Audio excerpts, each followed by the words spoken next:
तो बेटा last session हमने जितना काम किया था वहां से ही आगे बढ़ाना है अपने काम को हमने, ठीक है। तो बेसिकली हमने लास्ट सेशन क्या काम किया था, हमने ये सोचा था कि हम साइन अप का काम पहले करेंगे। तो हमने साइन अप का मॉडल बना दिया था जिसमें अंदर कुछ रिस्ट्रिक्शन लगा दी थी, मतलब हमने रेगुलर एक्सप्रेशन की मदद से और कुछ नोटेशन की मदद से हमने वैलिडेशन कर ली थी उसकी। उसके बाद हमने माइग्रेशन चलाई थी और माइग्रेशन का फाइल हमारा आ चुका था और हमने माइग्रेशन को अपडेट भी कर लिया था, ऐसा ही है। और माइग्रेशन अपडेट करने के बाद हमने डेटाबेस में आके चेक किया था, हमारी यूजर्स करके जो टेबल हमने बनाना चाहते हैं वो हमारी जो है वो बन चुकी है। राइट क्लिक करके मैं आपको दिखा देता हूँ कि हमने इसके अंदर कौन कौन से कॉलम्स रखे थे। तो ये हमारा जो है सारा काम हो चुका है। आज का जो काम है हमारा ये है कि साइन अप का फॉर्म बनाना है, उसकी पोस्ट रिक्वेस्ट को हैंडल करके डेटाबेस के अंदर डेटा को स्टोर करना है। देर में आ जाऊंगा लॉगिन के ऊपर, ठीक है। तो आज का ये मोटिव है कि दोनों काम हमने आज ही करने हैं, सही है। और पासवर्ड जो हमें करना है वो पासवर्ड को हैश करके स्टोर करना है। तो हैशिंग के लिए कुछ नई चीजें होंगी, नोटबुक्स निकालो, करते जाओ अपनी चीजें, ठीक है। तो आते हैं यहाँ पे डायरेक्टली। अब मुझे ये बताओ कि हमारे पास एक कंट्रोलर होम है और दूसरा कंट्रोलर एडमिन है। एडमिन हमने बनाया था एडमिन की चीज़ों को चलाने के लिए, और हमने होम तो हमारा होता ही है हमारे पास।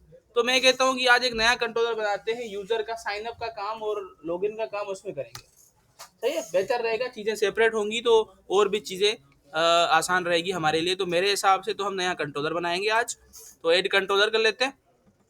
कंट्रोलर हम एमपीटी वाला ही उठाते हैं हमेशा। नाम हम डिसाइड कर लेंगे कि हम कंट्रोलर का क्या नाम रखते हैं, ठीक है। तो आपको याद होगा कि हमेशा हम, नाम नहीं आ रहा, अच्छा अब आएगा, ठीक है। तो हमेशा हम नाम जो है वो कंट्रोलर का कीवर्ड कभी भी नहीं हटाते, हम सिर्फ आगे का वन हटा देते हैं और होम को हटा के हम अपना नाम डिसाइड कर लेते हैं कि हमारे कंट्रोलर का नाम होगा यूजर कंट्रोलर, ठीक है। तो इसको मैंने यहाँ पे आगे कर दिया ऐड, ठीक है। ऐड हो गया। ऐड होने के बाद हमें क्या काम करना होता है, पहला जब आप कंट्रोलर बनाते हैं और आपको पता है कि इस कंट्रोलर के अंदर आपने डेटाबेस का काम करना है, तो हमें डीबी कॉन्टेक्स्ट का यहाँ पे रेफरेंस वेरिएबल चाहिए होता है। और उसका वेरिएबल बनाने के लिए हम क्या बताते हैं, पहले तो कंस्ट्रक्टर बनाते हैं और कंस्ट्रक्टर के अंदर हम अपने डीबी कॉन्टेक्स्ट का नाम बताते हैं कि हमारे वाले डीबी कॉन्टेक्स्ट का नाम है एप डीबी कॉन्टेक्स्ट, और उसका वेरिएबल डिसाइड कर लेते हैं ऑब्जेक्ट वेरिएबल। तो मैं तो मोस्टली यहाँ पे कॉन्टेक्स्ट ही रखता हूँ, बाकी आपकी मर्जी है, जो रखना चाहें आप रख सकते हैं। और with the help of shortcut हम क्या बना रहे होते हैं, उसके रेफरेंस वेरिएबल्स। तो यहाँ पे आके मैंने रेफरेंस वेरिएबल बना दिया और उसको मैंने यहाँ पे सेट भी कर दिया। आधा काम हमारा हो गया। जल्दी से साइन अप का व्यू बना लेते हैं। अच्छा, मुझे यूजर के इंडेक्स की कोई जरूरत नहीं है, तो मैं इंडेक्स को ही हटा के क्या कर लेता हूँ, साइन अप करके हम यहाँ पे व्यू बनाते हैं, ठीक है। और गेट लोकेशन सेट करनी है तो हम यहाँ पे राइट क्लिक करेंगे और एड व्यू कर देंगे, ठीक है। इसके फोल्डिंग की मदद से व्यू बनाऊंगा मैं। आते हैं रेजर व्यू के ऊपर, और रेजर व्यू के बाद यहाँ पे आके मैंने टेम्पलेट सेलेक्ट करना है। और टेम्पलेट कौन सा सिलेक्ट होगा, क्रिएट का। मॉडल सेलेक्ट करेंगे, हमारा मॉडल कौन सा है, तो हमारे मॉडल का नाम था साइन अप, और डीबी कॉन्टेक्स्ट के फाइल का नाम है हमारा एप डीबी कॉन्टेक्स्ट, और ऐड कर दिया, ठीक है। ये हमने बेसिक चीज़ें क्रड में ही सीखी थी, ठीक है। तो यहाँ पे वो चीज़ें सेट कर लो और हमारा फाइल जो है साइन अप का वो सक्सेसफुली आ जाएगा, ठीक है। Wait for the sign up. जी नहीं बनाया था, लास्ट सेशन हमने सिर्फ इतना काम किया था, माइग्रेशन बनाई थी, माइग्रेशन चलाई थी और टेबल को वेरीफाई किया था कि डेटाबेस पे आ गई या नहीं आ गई, ठीक है। अभी हमारा फॉर्म आ चुका है, चेक कर सकते हैं आप। और फॉर्म यूजर कंट्रोलर की मदद से आया है, तो यूजर करके एक फोल्डर आ चुका है हमारे पास, उसके अंदर साइन अप का हमारे पास व्यू है। आते हैं कुछ चेंजिंग कर लेते हैं। हमें यहाँ पे क्या क्या चेंजिंग करनी है, मुझे यहाँ पे साइन अप का यूजर नेम तो चाहिए, यूजर नेम के साथ ईमेल भी चाहिए, पासवर्ड भी चाहिए, डेट चाहिए नहीं ना, डेट तो ऑटो जाएगी ना, हमने साइन अप के अंदर लगाया था, आपको याद है मॉडल को। तो साइन अप के अंदर हमने लगाया था कि हमें डेट तो ऑटो जाएगी, पर हमने नोट मैप किया था रीटाइप वाले पासवर्ड को। तो रीटाइप को अगर आपने वो कर दिया, नोट मैप कर दिया, तो वो इसके फोल्डिंग की मदद से भी नहीं आता। तो आपको इतनी मेहनत करनी पड़ती है कि उसको खुद से बनाना पड़ता है। तो जल्दी से उसको बना लेते हैं, चलते हैं साइन अप के व्यू के अंदर। तो मैंने डेट वाले को खत्म कर दिया और क्या करते हैं, पासवर्ड वाले को यहाँ से कॉपी करते हैं और पेस्ट कर लेते हैं, डुप्लीकेट कर लेते हैं, सही है।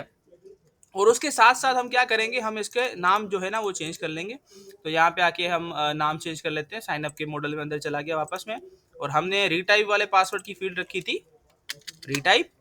तो आपको यहाँ पे पहले तो लेबल का नाम रीटाइप रखना पड़ेगा, ठीक है। और उसके साथ साथ आपने टाइप उसका 4 बताना पड़ेगा कि रीटाइप का है।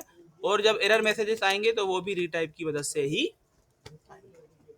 सही है, सेव कर दिया, बस इतना चेंज है। और बटन का नाम चेंज कर लो, मैंने कहा क्रिएट नहीं होना चाहिए, होना चाहिए साइन अप। और नीचे जो हमारे पास ये लिंक आती है बैक टू लिस्ट की, इसको मैं कहूंगा कि ये आएगी गो टू, ऐसे कर लेते हैं गो टू साइन अप। वैसे मैसेजेस तो कुछ अलग से हम लिख रहे होते हैं, वो आप खुद कर लेंगे इंशाल्लाह। और वक्त के साथ मैं यहाँ पे एक एक्शन मेथड बनाऊंगा जिसका नाम होगा लॉगिन, पहले से ही डिसाइड कर लेते हैं। तो यहाँ पे आगे मैंने इसको सेव कर दिया, मेरा साइन अप का फॉर्म जो है वो सक्सेसफुली बन गया है। आते हैं इसको कर लेते हैं एग्जीक्यूट।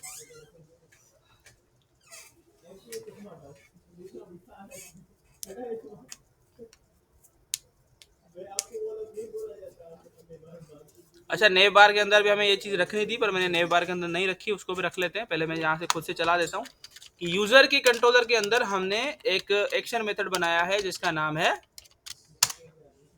Sign up. सही आ रहा है। इसको बेहतर डिजाइन करने के लिए आप प्लेस होल्डर वगैरह लगा सकते हैं, आप सबको पता है, डिजाइनर में से ज़्यादा हैं आप, तो आप डिजाइन खुद कर लेंगे। आते हैं नेव बार में, इसको रख लेते हैं। और नेव बार के लिए मुझे जाना पड़ेगा लेआउट के अंदर, ठीक है। लेआउट के अंदर में आ गया और थोड़ा सा स्क्रॉल करके मैंने इस प्राइवेसी वाले को हटा ही देते। प्राइवेसी वाला किस काम का हमारा इस प्रोजेक्ट के अंदर। तो यहाँ पे मैंने कहा प्राइवेसी हटा दो, साइन अप लिख लो पहले। और होम कंट्रोलर के अंदर नहीं, यूजर कंट्रोलर के अंदर एक एक्शन मेथड है जिसका नाम हमने अभी रखा है साइन अप। उसको चलाना जब भी हम इसके ऊपर क्लिक करेंगे तो हॉट रिलोड। तो साइन अप नहीं आया या रिलोड नहीं हुआ, हो गया रिलोड, ठीक है। रिलोड होने में कभी कभार टाइम लगता है, तो आपका साइन अप का जो मेन्यू है वो आ चुका है। क्लिक कर दिया आपने तो ये आपका चल रहा है। डिजाइन पे मैं बिल्कुल भी नहीं आऊंगा, हम डायरेक्टली ऐड का काम करेंगे। सही है, कर ले ऐड, शुरू करते हैं। तो पहले तो मैंने इसको बंद कर दिया कि भाई अब तो इसको बंद कर दो, अभी मुझे जरूरत नहीं है, थोड़ा कोड करना है हमने। यूजर कंट्रोलर के अंदर आ गया और इसकी पोस्ट रिक्वेस्ट को हैंडल करते हैं। तो यहाँ पे आके मैंने लगा दिया HTTP पोस्ट, और पोस्ट करने के बाद मैंने यहाँ पे लगा दिया पब्लिक आई एक्शन रिजल्ट्स। और यहाँ पे मैंने साइन अप बता दिया, क्योंकि आप सबको पता है कि गेट और पोस्ट के लिए मेथड का नाम तो सेम ही रखना पड़ता है। डेटा कहाँ से आएगी, डेटा हमारे मॉडल से आएगी। तो हमारे मॉडल का नाम हमने क्या रखा हुआ है, उसका भी हमने साइन अप ही रखा हुआ है, ठीक है। और वेरिएबल का नाम हम रख लेते हैं फॉर सपोज यूजर, ठीक है। और हम करेंगे दिस डॉट डीबी कॉन्टेक्स्ट का वेरिएबल, तो कॉन्टेक्स्ट था डॉट, टेबल का नाम क्या रखा था, यूजर्स रखा था, ठीक है। चेंज किया था हमने मॉडल का नाम और उसका नाम चेंज किया था, ऐड कर दिया दिस डॉट उसके बाद मैंने कहा कॉन्टेक्स्ट डॉट सेव चेंजेस, जितनी भी चेंजेस है उसको सेव कर दो, रिटर्न करो। क्या, कहाँ पे भेजना है इसे, इंडेक्स पे भेज देते हैं, रीडायरेक्ट टू एक्शन। और इसको कहाँ भेज दो, इंडेक्स पे। और इंडेक्स कौन सा, होम का। ये देखो, ये याद रखना है क्योंकि हम अभी यूजर कंट्रोलर के अंदर है, तो आपको बताना पड़ता है कौन सा कंट्रोलर, ठीक है। अदरवाइज अगर मैं यहाँ पे सिर्फ इंडेक्स रखता तो वो यूजर कंट्रोलर के इंडेक्स को ढूंढता, और हमारे पास यूजर कंट्रोलर का इंडेक्स नहीं है। तो इसीलिए मैंने बताया कि किस कंट्रोलर पे जाना है, होम के कंट्रोलर के इंडेक्स पे जाना है। सेव कर दिया। अच्छा, बेसिकली हम ये वाला काम कर रहे होते हैं जब आप नॉर्मल क्रिएट करते हैं। अभी तक हमने नॉर्मल क्रिएट करनी सीखी है, तो उसके अंदर आप डायरेक्ट क्या करते हैं, भाई मॉडल से डेटा आया, डेटाबेस में ऐड किया, सेव चेंजेस कर दी, भेज दिया कहीं पे और। तो ये चीजें अब साइन अप के अंदर नहीं जाएंगी, ठीक है। हम यहाँ पे कुछ चीजें एक्स्ट्रा लगाएंगे, जैसे कि ये काम करेंगे हम पहले हम चेक करेंगे कि क्या वो ईमेल जो यूजर लगा रहा है, क्योंकि हम जो है ना ईमेल के ऊपर लॉगिन करवाएंगे वक्त के साथ। तो ईमेल को पहले चेक करना है कि क्या वो ईमेल ऑलरेडी है अवेलेबल डेटाबेस के अंदर। बात समझ आ रही है। तो अगर ऑलरेडी अवेलेबल है तो उसको मैसेज जाना चाहिए, एक एरर मैसेज कि भाई ये ईमेल ऑलरेडी रजिस्टर्ड है, इस ईमेल से आप रजिस्टर नहीं हो सकते। अब ये चीजें मॉडल के अंदर नहीं होती है, हमें यहाँ पे खुद से करनी पड़ती है। तो इस काम से पहले जो आप ये वाला काम कर रहे हैं, इससे पहले हमें क्या करना है, एक वेरिएबल बनाना है। ध्यान दो बेटा, वेरिएबल को यहाँ पे मैं एक वेरिएबल का नाम रखते हैं ईमेल चेक, सही रहेगा। ईमेल चेक करके एक वेरिएबल रख दिया मैंने और इक्वल किया और मैंने कहा दिस डॉट कॉन्टेक्स्ट, कॉन्फ्लिक्ट नहीं भाई, context, this dot context dot users dot first और डिफॉल्ट।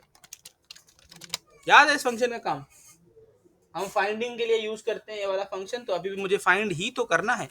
तो मैंने कहा कि भाई जो डेटा है पूरा डेटाबेस के अंदर वो एक्स में रख दो और एक्स के अंदर जो ईमेल है उसको चेक करो, जो फॉर्म से मतलब यूजर से जो ईमेल आ रही है उससे चेक करो कहीं पे सिमिलर है। ये समझ आ रही है बात? अगर सिमिलर है कहीं पे भी, अगर कहीं पे सिमिलर है, इफ अगर सिमिलर होगी तो जो ईमेल चेक का हमने वेरिएबल बनाया है, ईमेल चेक का जो हमने वेरिएबल बनाया है वो खाली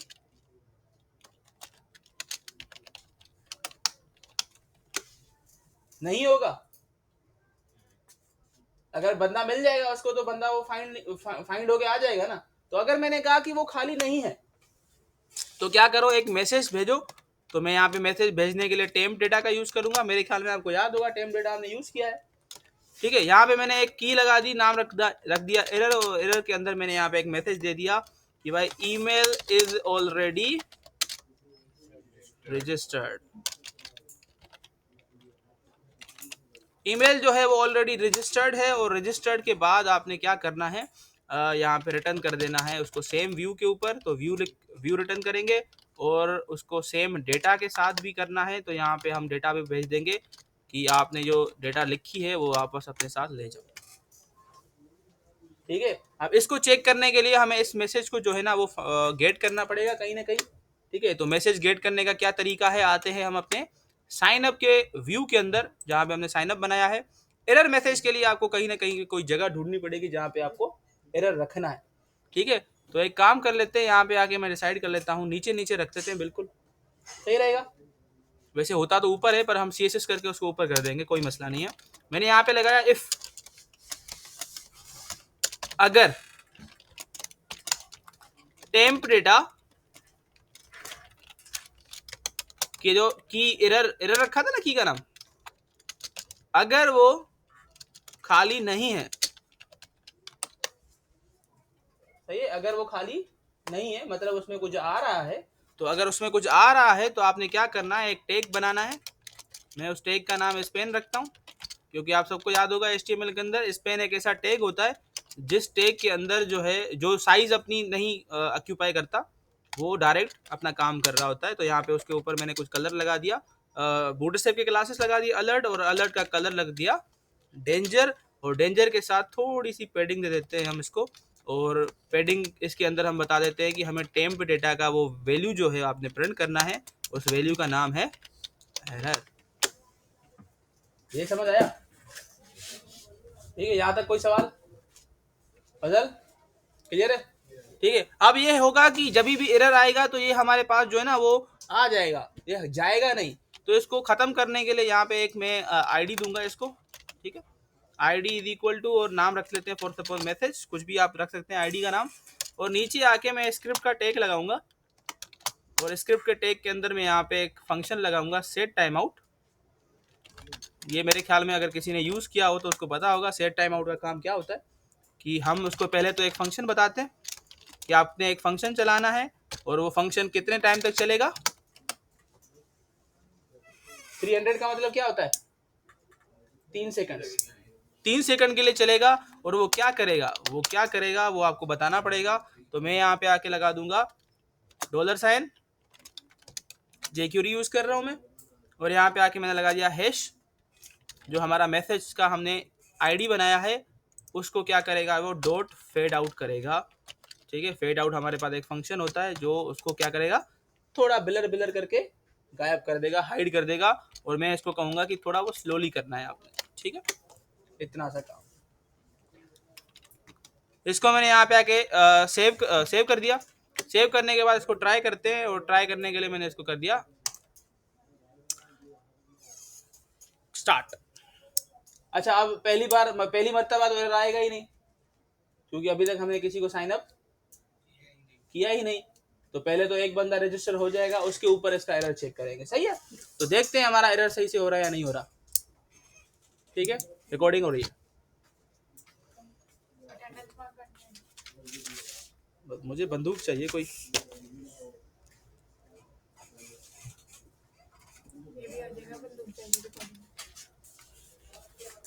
अच्छा, ध्यान देना बेटा, यहाँ पे मैंने साइन अप के अंदर आ गया, और साइन अप के अंदर मैं यहाँ पे किसी को रजिस्टर कर लेता हूँ। यहाँ पे आके मैंने फॉर सपोर्ट लिख दिया कि भाई हमारे पास एक स्टूडेंट है मुरसलीन, उसको रजिस्टर करना है mursaliin@gmail.com, और पासवर्ड लगा लेते हैं 12345 ठीक है। अब देखो, जैसे ही मैं इसकी पोस्ट रिक्वेस्ट हैंडल करूंगा, आप सबको पता है कि जो हमने कंडीशन डाली है कंट्रोलर के अंदर, यूजर कंट्रोलर के अंदर, ये वाली कंडीशन वो तो नहीं चलेगी।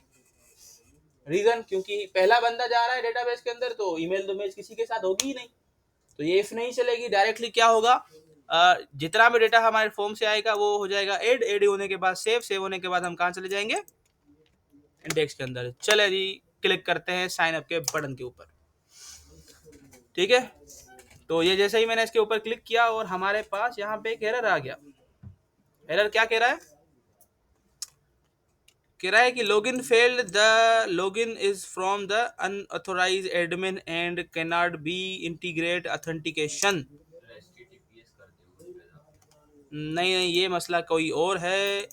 ठीक है, मसला कोई और है। वो मसला क्या है कि हमने एडमिन के ऊपर चलाया हुआ है, और मे भी हमारे किसी ने सर्वर का नाम चेंज कर दिया हो।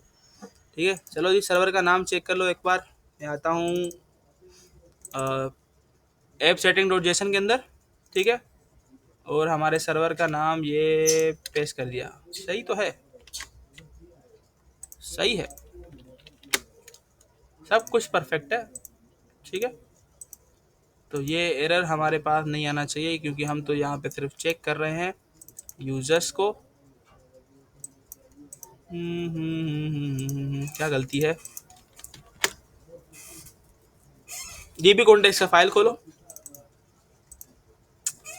साइन अप को हमने रिप्रेजेंट किया है द यूजर्स। ठीक है, और यहाँ पे आके मैंने यूजर्स ही लगाया है, फर्स्ट और डिफॉल्ट लगाया है। ठीक है, ये गलती नहीं आनी चाहिए हमारे पास। ठीक है, एक बार दोबारा ट्राई करते हैं HTTP के साथ ही।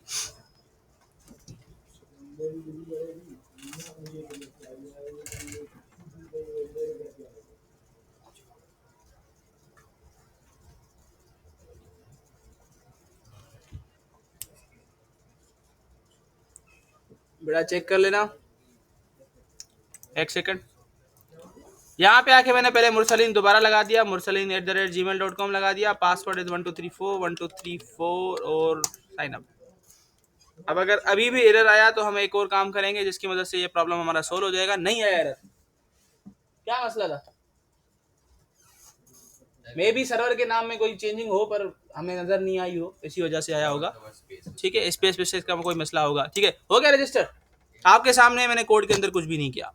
इसको देख लेते डेटाबेस में गया या नहीं गया। तो हमारा मुरसलीन सक्सेसफुली डेटाबेस में चला गया। ठीक है, अब इसकी ईमेल का एरर चेक करेंगे। ध्यान देना, ईमेल नोट करो बेटा, mursaliin@gmail.com। जो हमने कंडीशन डाली है वो लग रही है या नहीं लग रही। तो मुरसलीन लगाया, सेम ईमेल लगाई, पासवर्ड लगा रहे हैं 12121212। ठीक है, और कर दूं साइन अप।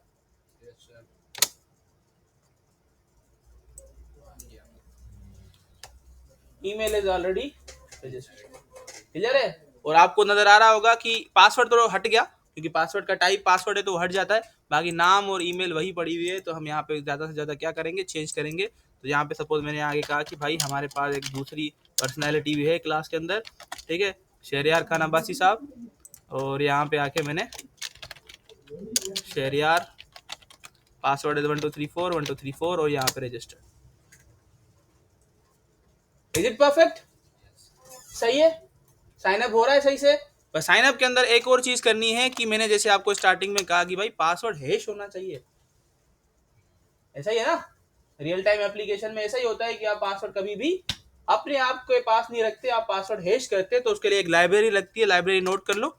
और लाइब्रेरी लगाने से पहले मैं करूंगा ट्रंकेट टेबल और साइन अप की यूजर्स की टेबल को हम क्या कर देंगे, खाली कर देंगे। क्यों खाली करने का जो रीजन है वो ये है कि जब पासवर्ड हैश हो जाएगा तो फिर ये वाला पासवर्ड जो है वो क्या करेंगे, मसला करेंगे। तो इसके लिए मैंने इसको एग्जीक्यूट कर दिया, हमारी टेबल जो है वो खाली हो चुकी है। ठीक है, अब दोबारा यूजर ऐड करेंगे पर पासवर्ड हैश हुए हुए होंगे। वो हैश पता है ना सबको, पासवर्ड को हम इनकोड करके कुछ कोडिंग में स्ट्रिंग में कन्वर्ट कर लेते हैं, जो नजर नहीं आता कि पासवर्ड आखिर है क्या।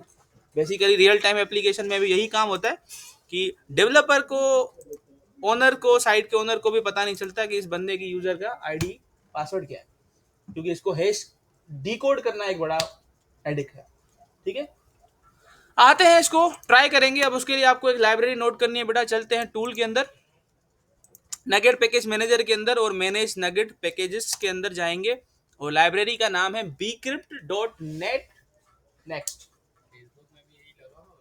मोस्टली हर एप्लीकेशन के अंदर लगा हुआ होता है। ठीक है, अच्छा नोट करो, लाइब्रेरी नोट करो बेटा। लाइब्रेरी का नाम हमेशा भूल जाते हैं सारे, तो यहाँ पे हमारी लाइब्रेरी का नाम है bcrypt।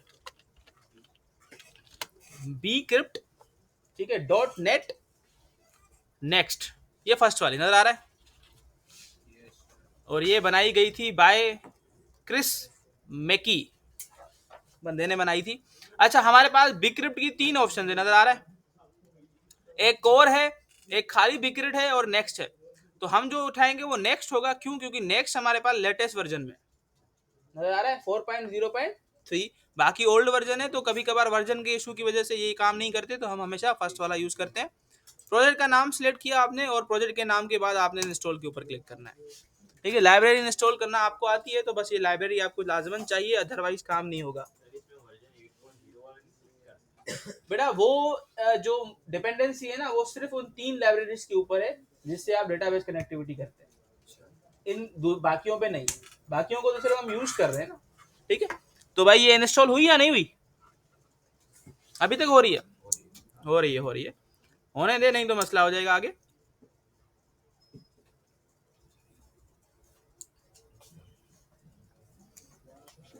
इंस्टॉल हो गई, अनइंस्टॉल का बटन एक्टिव हो गया, ये हो चुकी है, मैंने इसको बंद कर दिया। आते हैं, अब हम क्या करेंगे, यूजर कंट्रोलर में आ गए। हमने कहा कि भाई पहले तो आपने ईमेल को चेक करना है, ऐसा ही है। अब जब ईमेल चेक हो गई तो आपने क्या करना है कि यूजर जो मतलब फॉर्म से हमारा जो डेटा आ रहा है, तो फॉर्म से पासवर्ड भी आ रहा है ना, उस पासवर्ड को आपने क्या करना है, bcrypt करना है, एनक्रिप्शन अप्लाई करनी है। bcrypt का क्लास लगाना है .net.bcrypt.हैश पासवर्ड, और इसके हैश पासवर्ड में आपको बताना है कि किस पासवर्ड को हैश करना है। तो मैंने आके कहा कि भाई यूजर से जो पासवर्ड आ रहा है जी, अगर पासवर्ड को हैश कर दिया, अगर पासवर्ड मैच होके आ गए, तो अगर मैं एक को करूं तो दूसरे को करने की कोई जरूरत, डेटाबेस में कौन जाएगा? तो मैं पासवर्ड को कर रहा हूं, रीटाइप को क्या करने की जरूरत है? सर वो यूजर इंटरफेस के सामने भी तो सर वो हैश बनना चाहिए। नहीं, यूजर के सामने क्यों हैश बनना चाहिए? यूजर तो पासवर्ड लगाएगा और चला जाएगा सीधा पासवर्ड। ठीक है, अच्छा, तो बेसिकली हमने किया क्या कि पहले तो हमने उसको इनक्रिप्ट किया, इनक्रिप्ट करने के बाद हमने दोबारा उसी जगह पे उसको पासवर्ड को वापस रख दिया, सही है। और हमने कहा कि भाई उसको अब ऐड कर लो और उसके बाद सेव चेंजेस कर लो। अब देखते हैं हमारा काम हो रहा है या नहीं हो रहा। मैंने सेव कर दिया, और देखते हैं कि अब पासवर्ड हैशिंग करनी पड़ेगी, और आपका काम होगा पासवर्ड नोट करना, क्योंकि जब लॉगिन पे आएंगे तो पासवर्ड मुझे तो याद रहते नहीं, वैसे देखेंगे तो हैश हुआ होगा ना वहाँ पे, कोई भी तरीका नहीं होता तरीका। आप कभी भी इनक्रिप्ट हुए हैश हुए पासवर्ड को डिकोड नहीं कर सकते। अगर आपको जहन में है कि हम जीपीटी को दे देंगे वो करके दे देगा, वो भी नहीं करके देगा। नहीं सर, जिसके पास डेटाबेस हो वो भी नहीं कर सकता सर, ऐसा इसीलिए ये है सिक्योरिटी पर्पस। बस हम इतना कर सकते हैं, हमारे पास इसी लाइब्रेरी के अंदर एक फंक्शन है जिससे हम वेरीफाई कर सकते हैं कि वो पासवर्ड वही है या नहीं है, जिससे लॉगिन होगा। ठीक है, एक बार भूल गए तो हमें वो फॉरगेट वाला काम कर रहे होते हैं ना। फॉरगेट में क्या होता है, पासवर्ड अपडेट हो जाता है, वही सेम पासवर्ड आपको नहीं मिलता। कुछ साइट्स होती हैं एजुकेशनल साइट्स जो वो हैशिंग का काम नहीं करती, वो आपको पासवर्ड वापस दे देती है कि भाई ये है आपका पासवर्ड। तो डिपेंड करता है डेवलपर के ऊपर, अगर वो सिक्योरिटी आपको चाहिए तो पासवर्ड हैश करना पड़ता है। पासवर्ड वो सेम नहीं मिलेगा आपको, आपको नया पासवर्ड बनाना पड़ता है। अच्छा, काम पे आते हैं, बातें को छोड़ते हैं, ठीक है। अच्छा, साइन अप कर दिया, एक और बंदे को रजिस्टर कर रहे हैं। यहाँ पे मैंने शेरियार का नाम रख दिया और ईमेल रख दी, पासवर्ड रख दिया 12345 12345 और ये साइन अप हो गया। अब शेरियार का पासवर्ड क्या रखा था? डेटाबेस में जाके चेक करते हैं, यहाँ पे आके चेक कर सकते हैं आप। ये रहा पासवर्ड शेरियार का, इसे कहते हैं हैश्ड पासवर्ड।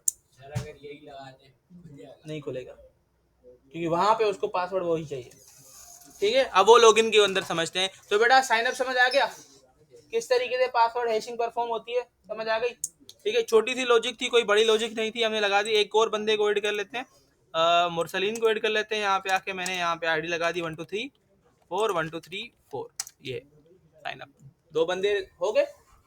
अब आ जाए लॉगिन के ऊपर, ठीक है। बाकी इसका जो है ना यूजर्स का व्यू यूजर का काम एडमिन के अंदर करना है, ठीक है, वो आप करेंगे, सही है। वही करना है, टू लिस्ट में कन्वर्ट करना है और एडमिन को शो करवानी है टेबल के अंदर डेटा, ठीक है। आते हैं, मैंने प्रोजेक्ट को बंद कर दिया, अब लॉगिन का काम होगा। तो लॉगिन के लिए हम क्या करेंगे, वही यूजर कंट्रोलर में जाके मैं कहूंगा कि भाई मुझे एक और एक्शन मेथड बनाना है, पब्लिक हाई एक्शन रिजल्ट्स,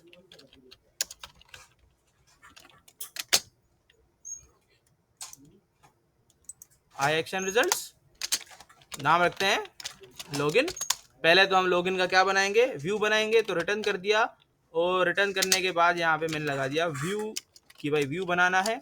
और व्यू बनाने के बाद हमें क्या करना होगा, व्यू बनाने के बाद हमें लॉगिन का काम करना है, ठीक है। तो लॉगिन का काम करने से पहले आपको क्या करना है, पहले लॉगिन के लिए मॉडल बनेगा, ठीक है। ध्यान दो बेटा, मॉडल कैसे बनेगा। यहाँ पे आते राइट क्लिक किया और ऐड किया, ऐड करने के बाद आ गए, हमने क्लास ऐड कर दिया। और क्लास के अंदर यहाँ पे हम डिसाइड कर लेते हैं कि हमारे लॉगिन वाले का नाम क्या होगा मॉडल का।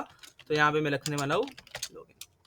अच्छा, ये याद रखना कि हम लॉगिन का मॉडल बना रहे हैं, पर उसका टेबल नहीं बनेगा, ठीक है।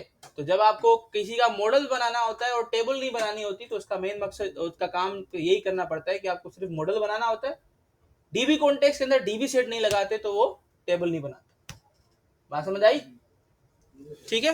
तो यहाँ पे मैंने मॉडल बना दिया। तो अब मुझे ये बताओ कि लॉगिन के अंदर कितनी फील्ड्स चाहिए आपको, 2 ही होती है ना, एक ईमेल और एक पासवर्ड। तो यहाँ पे आके मैंने प्रॉपर्टी लगा दी और मैंने कहा मुझे स्ट्रिंग चाहिए, और स्ट्रिंग के अंदर मुझे चाहिए ईमेल, और सेम कॉपी पेस्ट किया और मैंने कहा कि भाई मुझे स्ट्रिंग का चाहिए क्या, पासवर्ड। और पासवर्ड को मैं यहाँ पे एक डेटा टाइप दे दूंगा कि भाई वो बाय डिफॉल्ट पासवर्ड जाए, ऐसा ना हो कि वो कोई और चला जाए। तो यहाँ पे आके मैंने कर दिया डेटा टाइप, और डेटा टाइप क्या होगा उसका, data type data type dot password. और ईमेल के लिए हम ईमेल रख देंगे कि उसका डेटा टाइप ईमेल होना चाहिए, ईमेल एड्रेस। अच्छा, ये आपको याद होगा, मैंने बताया था कि इसका ये हम क्यों कर रहे हैं, ये इसीलिए कर रहे हैं हम, क्योंकि जब इसके फोल्डिंग होगी तो उसको पता लग जाएगा कि इसका टाइप क्या रखना है। पासवर्ड का टाइप पासवर्ड रखना है, ईमेल का टाइप ईमेल रखना है। बेसिकली ये काम कर रहे हैं हम। तो हमने मॉडल बना दिया, मॉडल के बाद वापस चलते हैं यूजर कंट्रोलर के अंदर, और हमें अभी क्या बनाना है, उसका व्यू बनाना है। एड व्यू कर दिया लॉगिन के ऊपर, और रेजर व्यू के ऊपर चले गए। रेजर व्यू के बाद हम यहाँ पे आते हैं, टेम्पलेट सेलेक्ट कर देते हैं। यहाँ का इसका टेम्पलेट भी कौन सा सिलेक्ट होगा, क्रिएट ही होगा, फॉर्म बनाना है ना, क्रिएट कर दिया। उसके बाद मॉडल सेलेक्ट कर लो, मॉडल क्या है, लॉगिन। साइन अप कैसे होता है, साइन अप में 4 चीजें आ जाएंगी फिर, ठीक है। लॉगिन चाहिए, और लॉगिन के बाद मैंने ऐड कर दिया। सही हो रहा है, अभी तक काम सही हो रहा है। अब इसका भी मैं नए बार में जाके क्या कर दूंगा, एक लिंक बना दूंगा लॉगिन का। वक्त के साथ हम अपने यूजर की जो नेव बार है उसको भी डिजाइन करेंगे, पर अभी के लिए इतना सही है। इसके फोल्डिंग हो जाए तो उसके बाद हम लॉगिन की लॉजिक पे आएंगे, उसकी पोस्ट रिक्वेस्ट हैंडल करनी है, ठीक है। एरर आ गया हमारे पास, ठीक है। एरर ये आ गया कि हमारे पास प्राइमरी की नहीं है। अब ये एरर आता है, ये एरर दिखाने के लिए ही बताया था मैंने आपको। अच्छा, एरर क्या है? एरर ये कह रहा है कि भाई इसके पास कोई प्राइमरी की नहीं है, इसकी टेबल नहीं बनी हुई, तो मैं किस तरीके से इसकी फोल्डिंग करूं। तो बेसिकली कहने का मकसद ये है, शायद ये कहना चाहता है कि आपको टेम्पलेट नहीं लगाना, लॉगिन का कोड आपको खुद करना पड़ेगा। सही है, टेम्पलेट नहीं लगेगा यहाँ। ठीक है, एरर दिखाना था, ऐसे अगर मैं वर्बली बता देता तो आपको समझ नहीं आता। तो टेम्पलेट को हम दोबारा क्या कर देंगे, एम्प्टी, और कर देंगे ऐड। ठीक है, फॉर्म हमें खुद से बनाना पड़ेगा बेटा। हाँ, ये कंटिन्यू होगा हमारा। ठीक है, नहीं होगा, क्योंकि आइडेंटिटी के साथ हम नहीं जाएंगे, हम जाएंगे सेशंस के साथ। ठीक है, करेंगे हम बिल्कुल, पर हम प्रोजेक्ट के थ्रू जाएंगे सेशंस के साथ। ठीक है, अच्छा जी, आते हैं यहाँ पे। तो हमारे लॉगिन की जो है ना हेडिंग हमारे पास अवेलेबल है, और जल्दी से मैं यहाँ पे एक क्लास लगा देता हूँ, और क्लास के अंदर मैं यहाँ पे लगा देता हूँ टेक्स्ट सेंटर, और उसके बाद यहाँ पे आके हमने एक HR लगा दी। अब थोड़ी सी मेहनत आपको करनी पड़ेगी, जिससे आपको फॉर्म बनाना है। ठीक है, या एक काम करे, साइन अप वाला उठा ले। हाँ, टाइम बचेगा, साइन अप वाला उठा लेते हैं। तो साइन अप के अंदर CSS HTML के अंदर में चला गया, और यहाँ पे आके जो जितना भी कोड था साइन अप का, हेडिंग को छोड़ के ये पूरा मैंने कर दिया कॉपी। ठीक है, यहाँ तक कॉपी, और कॉपी करने के बाद आगे लॉगिन के अंदर, और यहाँ पे आके मैंने कर दिया पेस्ट। कुछ चेंजिंग्स होंगी बेटा, चेंजिंग्स लाजमन करनी है, जबकि जैसे कि ये एक्शन हमें चेंज करना है, एक्शन लॉगिन का होगा। ठीक है, और हमारे पास यूजर नेम नहीं है, तो यूजर नेम को मैंने हटा दिया। ठीक है, ईमेल हमारे पास है, हमारे पास पासवर्ड है, पर हमारे पास रीटाइप पासवर्ड हमें नहीं चाहिए, तो मैंने हटा दिया। बटन का नाम साइन अप नहीं होना चाहिए, बटन का नाम होना चाहिए लॉगिन, और बैक टू लॉगिन नहीं, बैक टू साइन अप होना चाहिए। तो यहाँ पे आके मैंने बता दिया साइन अप में लेके जाना है, और गो टू साइन अप होना चाहिए। ठीक है, अब देखो यहाँ पे एरर नजर आ रहे हैं। एरर क्यों है? क्योंकि जब भी आप मॉडल की कोई भी फील्ड अगर यहाँ पे यूज करना चाह रहे होते हैं, जैसे कि ये मैंने आपको बताया था, ASP4 एक ऐसा हेल्पर है जो डायरेक्ट आपको मॉडल के साथ कनेक्ट करता है, तो आपको मॉडल की इंटीग्रेशन करनी पड़ती है ऊपर। बेसिकली हम इंपोर्ट कर रहे होते हैं यहाँ पे, तो आप किस तरीके से इंपोर्ट करते हैं, लगा दिया मॉडल के बाद आपके प्रोजेक्ट का नाम, हमारे प्रोजेक्ट का नाम है ई-कॉमर्स वेब 08F। तो यहाँ पे आके मैंने लगा दिया ई-कॉमर्स, स्पेलिंग मिस्टेक नहीं होनी चाहिए, ई-कॉमर्स वेब। सजेशन क्यों नहीं आ रही, सजेशन आ गई, डॉट। उसके बाद आपको बताना है कि किस फोल्डर को इंपोर्ट करना है, मैंने कहा मॉडल्स को करना है, फिर से डॉट, मैंने बता दिया मॉडल के अंदर कौन सा मॉडल, मैंने कहा लॉगिन का मॉडल। तो इतना काम आपको करना पड़ता है जब भी आप खुद से व्यू बना रहे होते हैं। तो ठीक है, तो हमारा लॉगिन का व्यू बन गया, सही है पूरा। थोड़ा सा मैं इसको चेंज करूंगा, जैसे कि मैं इसको कर दूंगा कंटेनर, और यहाँ पे आके मैंने MY5 कर देंगे, और दूसरा हम इसके अंदर थोड़ा सा अपना तड़का लगाएंगे जो हम नॉर्मली लगाते हैं, MX ऑटो, और उसके साथ साथ हम यहाँ पे लगाएंगे बैकग्राउंड कलर हम लॉगिन का रखेंगे डार्क, टेक्स्ट का कलर होगा लाइट, और उसके साथ साथ पैडिंग हम करेंगे फुल, और राउंडेड का क्लास लाजमन है। देखते हैं हमारा लॉगिन का फॉर्म कैसे नज़र आ रहा है, पर उससे पहले नेव बार में तो रख दे। नेव बार में आए, LI को किया कॉपी, और यहाँ पे आके पेस्ट हो गया, और पेस्ट करने के बाद मैंने बता दिया कि उसी आपके कंट्रोलर के अंदर है, पर साइन अप नहीं है, एक्शन का नाम है लॉगिन, और लिखना क्या है आपने वहाँ पे भी लॉगिन लिखना है। Is it clear? ठीक है, चलाते हैं इसको और देखते हैं हमारा लॉगिन का व्यू किस तरीके से नजर आ रहा है। ठीक है, लॉगिन के अंदर बहुत सारा काम करना है हमने। लॉगिन के अंदर हमने एक तो लॉगिन का काम तो लाजमन का होगा, उसके साथ साथ रोल बेस्ड लॉगिन करना है, सेशंस बनाने हैं। एक सेशन में तो ये चीज होंगी नहीं, इंशाल्लाह नेक्स्ट सेशन में रोल बेस्ड लॉगिन करेंगे। आज के दिन हम इतना कर लेंगे कि हम जब क्लिक करें तो डेटाबेस में से चेक करके हमें इतना बता देगा कि हाँ ये बंदा लॉगिन हो सकता है, लॉगिन सक्सेसफुल, और लॉगिन के जो एरर्स आते हैं हम उसको सॉल्व करेंगे सर। ठीक है, आते हैं देख लेते हैं हमारा लॉगिन का जो व्यू है वो किस तरीके से नजर आ रहा है। तो यहाँ पे आके मैंने कर दिया लॉगिन के ऊपर क्लिक, और विदाउट एनी एरर हमारे पास हर चीज सही आ रही है।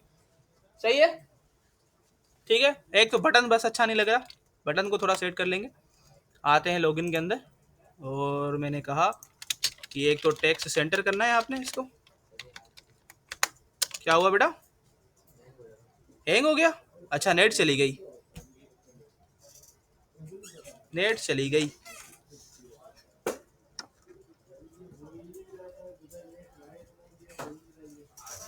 आ गया नेट, ठीक है। मैं एक बार रिकॉर्डिंग भी चेक कर लूँ, रिकॉर्डिंग में तो कोई मसला नहीं आया। रिकॉर्डिंग हाँ रिकॉर्डिंग सही चल रही है अल्हम्दुलिल्लाह हमारी। ठीक है, आते हैं। अच्छा, तो क्या बात हो रही थी कि हमें बटन को सेंटर पे रखना है और कुछ क्लासेस सेट करने हैं। जैसे कलर प्राइमरी नहीं चाहिए हमें, प्राइमरी बिल्कुल अच्छा नहीं लग रहा ब्लैक के ऊपर, वार्निंग चाहिए। और विड्थ थोड़ी हम बटन की बढ़ा देंगे, ठीक है। हॉट रिलोड कर लेते हैं इसको, देख लेते हैं कि हमारा काम हो रहा है या नहीं हो रहा। कहाँ गया हमारा ऑब्जेक्ट प्रोजेक्ट, ये रहा प्रोजेक्ट हमारा। तो बटन सही है, कुछ अभी भी थोड़ा चिपका हुआ है इसके ऊपर।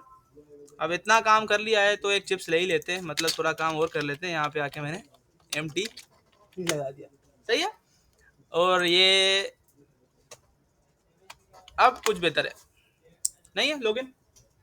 डायरेक्ट आते हैं पोस्ट रिक्वेस्ट को हैंडल करते हैं, बाकी का काम छोड़ते हैं हम, ठीक है। और पोस्ट रिक्वेस्ट को हैंडल करने के लिए हमें चलना पड़ेगा यूजर कंट्रोलर के अंदर, और मैं इसको कर लेता हूँ कॉपी। टाइम थोड़ा ज़्यादा जा रहा है तो हम इसको क्या कर लेते हैं, जल्दी कर लेते हैं। मैंने कहा कि यहाँ पे HTTP पोस्ट को हैंडल करना है। लोड थोड़ा ज़्यादा हो रहा है तो मैं प्रोजेक्ट को बंद कर लेता हूँ, ठीक है। आते हैं नीचे, और चीज़ें डिफरेंट होने वाली हैं बेटा, ध्यान देना। मैंने कहा पहले तो हम ईमेल वेरीफाई करेंगे, ऐसा ही है। तो यहाँ पे आके मैंने कहा ईमेल चेक का एक वेरिएबल बनाया, जैसे हमने वहाँ पे ऊपर बनाया था कि वो ऑलरेडी रजिस्टर्ड है या नहीं है। तो पहले हम ईमेल चेक करेंगे कि क्या ईमेल डेटाबेस के अंदर है। तो मैंने कहा this dot contacts dot table का नाम क्या है, यूजर्स डॉट वेयर। आज हम वेयर का क्लास यूज करेंगे। वेयर की क्लास की मदद से हमें क्या काम करना है, चेक करना है। वही लैम्डा एक्सप्रेशन जो हम फर्स्ट और डिफॉल्ट के अंदर लगाते हैं वो यहाँ पे लगाएंगे। तो मैंने कहा कि जो मॉडल के अंदर मतलब एक्स के अंदर जो ईमेल है, ठीक है, ईमेल की ई कैपिटल थी मेरे ख्याल में, जो ईमेल है वो क्या चेक करो क्या हमारे पास अवेलेबल है जो फॉर्म से आ रही है। और हमने अभी तक इसको मॉडल का नाम नहीं बताया, तो हमारे मॉडल का नाम है लॉगिन, और नाम रखेंगे उसके वेरिएबल का यूजर। तो मैंने कहा कि जो फॉर्म के अंदर यूजर आ रहा है क्या उसके अंदर वो ईमेल मौजूद है जो हम वहां से लेके आ रहे हैं, ठीक है। तो अगर वो मौजूद है तो आपको क्या करना है, हमें डेटा जो है वो ईमेल चेक के अंदर रख देना है, ठीक है। तो सोचो अगर ईमेल चेक का वेरिएबल खाली आया, मतलब अगर वो नल आया, मतलब ऐसी कोई ईमेल नहीं होगी जो डेटाबेस में अवेलेबल हो। बात समझ आ रही है मेरी, ठीक है। तो मैंने कहा कि अगर ईमेल ही नहीं है तो पासवर्ड क्या चेक करें हम, मतलब वो बंदा लॉगिन नहीं हो सकता, ठीक है। तो मैं यहाँ पे क्या करूंगा, टेम्प डेटा, वही जो हमने वहां पे मैसेज भेजा था, टेम्प डेटा को मैंने यहाँ पे कॉपी किया। मैसेज सिर्फ हम चेंज करेंगे, हमने कहा कि भाई एरर मैसेज भेज दो, और एरर मैसेज होगा इनवैलिड क्रेडेंशियल्स।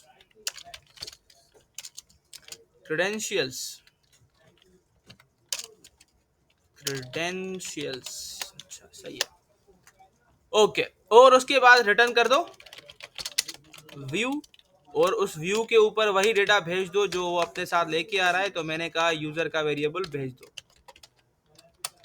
सही है। याद है, बात समझ आई?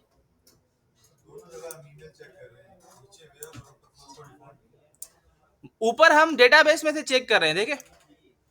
अब जब डेटाबेस में नहीं होगी, ठीक है, तो अच्छा वेयर के बाद हमें एक और चीज लगानी थी, फर्स्ट और डिफॉल्ट। सॉरी ये मैं भूल गया लगाना, ये लगा देते हैं पहले। हाँ, अब आपके सवाल का जवाब।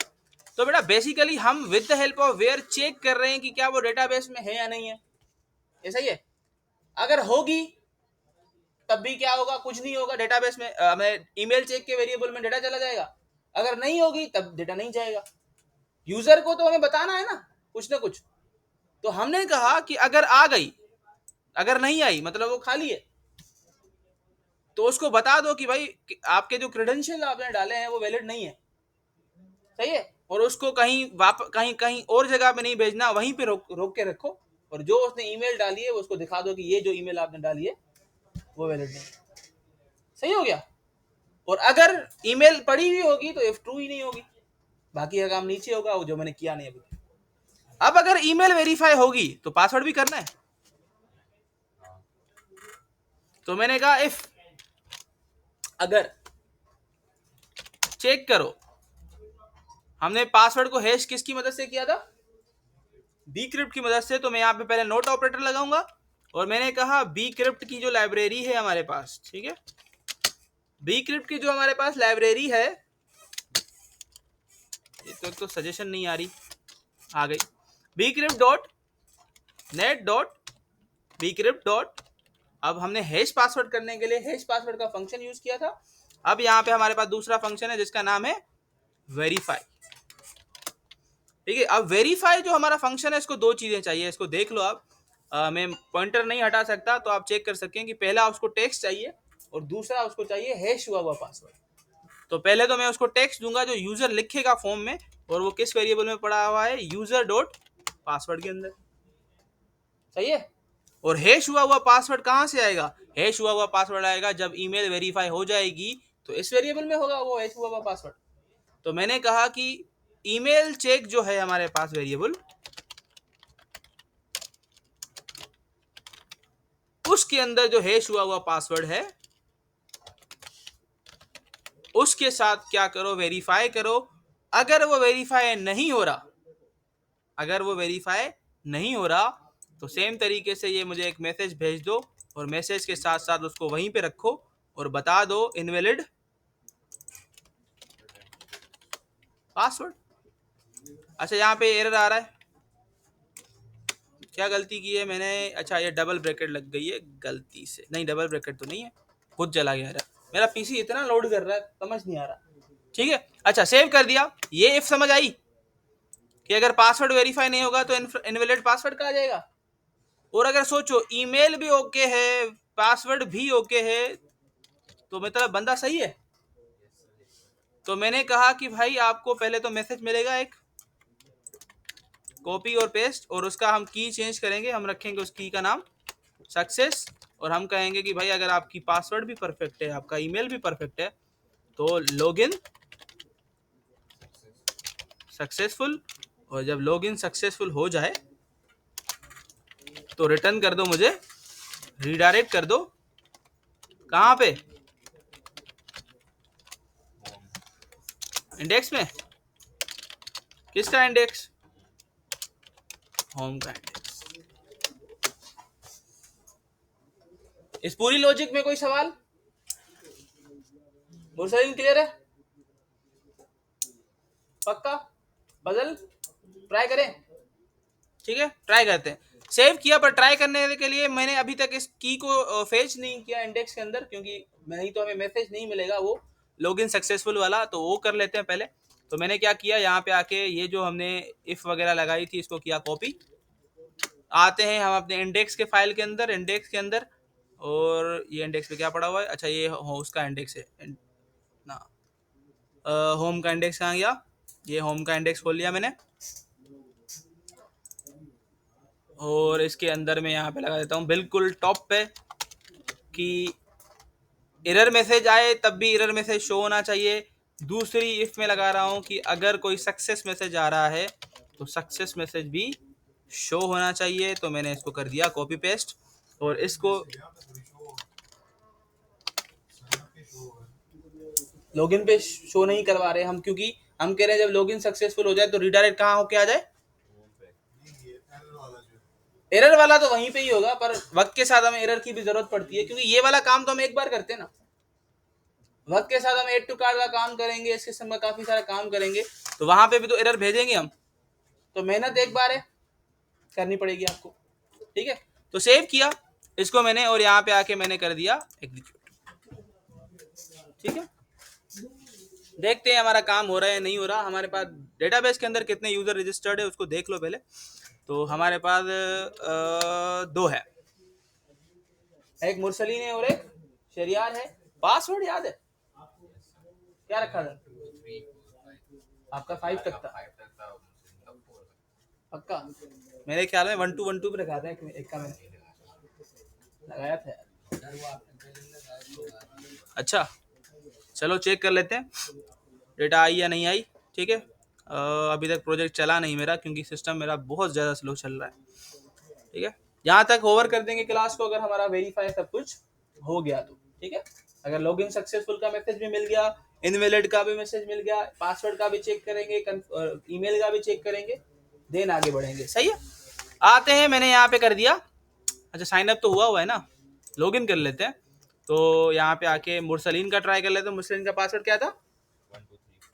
1 2 3 1 2 3 4 5 भी कर लेते हैं। यहाँ एक बार पासवर्ड का गलत वाला देख लेते हैं। लॉगिन, तो जैसे ही मैंने लॉगिन किया क्या मिला? नीचे मिल गया आपको इनवैलिड पासवर्ड, चला भी गया। आते हैं, गलत ईमेल लगाते हैं और पासवर्ड सही लगाते हैं, और मैंने किया लॉगिन, क्या आया? इनवैलिड, सही आ रहा है। आखिरी लॉगिन सही कर लेते हैं, सही पासवर्ड वगैरह सही लगाते हैं। तो यहाँ पे आके 1 2 3 4 लगा दिया, लॉगिन, लॉगिन सक्सेसफुल। पर रेड कलर में आया क्यों? हमने उसको सिर्फ नाम चेंज किया शायद, तो हमने वो चेंज नहीं किया, हाँ कलर चेंज नहीं किया। सक्सेस के ऊपर भी डेंजर है, सक्सेस के ऊपर क्या आना चाहिए? सक्सेस ही आना चाहिए, क्योंकि बूटस्ट्रैप का ग्रीन कलर होता है सक्सेस में। एक बार फिर से ट्राई करेंगे बेटा लॉगिन का शेरियार के साथ, ठीक है, सक्सेसफुल का। तो यहाँ पे आके मैं दोबारा आ गया, शेरियार के डेटा लगा दी, 1 2 3 4 5 यही था लॉगिन, लॉगिन सक्सीड, परफेक्ट है। एक और बंदा ऐड करके देख लेंगे एक बार, ठीक है। तो यहाँ पे आके मैंने लगा दिया suppose Saqib, saakib@gmail.com, password is 1 2 3 4 5 6 1 2 3 4 5 6। नया बंदा रजिस्टर आ गया, उसको भी लॉगिन करके देख लेते हैं कि भाई ये हो रहा है या नहीं हो रहा। तो लॉगिन के लिए मैंने ईमेल डाल दिया 1 2 3 4 5 6, लॉगिन सक्सीड। बातें समझ आ रही है? अभी भी लॉगिन के अंदर काम रहता है, लॉगिन के अंदर लोड बेस्ड लॉगिन का काम करना है और सेशन भी करना है, क्योंकि अभी तक हम एडमिन में डायरेक्ट जा पा रहे हैं, कि हम इंशाल्लाह नेक्स्ट सेशन में करेंगे। तो यहाँ तक काफी है। लॉग आउट का बटन भी तब बनेगा जब सेशंस बनेंगे, ठीक है, क्योंकि सेशन बनेंगे तो सेशन को डिस्ट्रॉय करेंगे ना, ठीक है। तो आते हैं, स्क्रीन अनशेयर कर लेता हूँ मैं आपसे और रिकॉर्डिंग को भी बंद कर लेते हैं।